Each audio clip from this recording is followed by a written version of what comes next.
Good morning everyone.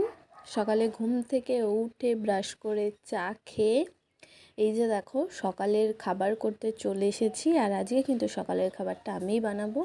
এদিকে দেখতে পাচ্ছ আলু, টমেটো, বিনস, গাজর দিয়ে একটা সবজি হবে। তো মানে বাজারে মটরশুঁটি পাইনি, সেই কারণে মটরশুঁটি দিইনি। আর আমার শীতকালের এই তরকারিটা খেতে কিন্তু বেশ ভালো লাগে। এটা রুটি, পরোটা যার সাথেই দাও না কেন আমি খেয়ে নেব। তো এইদিকে দেখো আমি তরকারিটা বসিয়ে দিয়েছি, আর তারপর এখানে আমি আটাও মেখে নিয়েছি। তো এবার আটাটা মেখে নিয়ে এবার দেখছি তরকারিটা হয়েছে কিনা। তো আজকে সকালে রুটি করব না পরোটা করব সেটাই ভাবছিলাম। তো তারপরে দেখলাম হচ্ছে তোমার তরকারিটা হয়ে গেছে।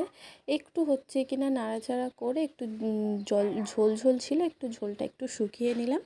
তো তারপরে ভাবলাম যে থাক পরোটা আর করবো না, রুটিই করি। এই যে দেখো রুটিটা আমি বেলেছি, কেমন হয়েছে তোমরা জানিও। আর তোমরা অনেকেই বলো আমি নাকি কাজ করি না, দেখো আমি কাজ করি কিনা। আর এই যে রুটিটা দেখো কি সুন্দর ফুলেছে, একটু ঢং করতে গিয়ে রুটিটা পড়ে গেল। তো যাই হোক হলো। আর এই যে আমার সকালের খাবার একদম রেডি।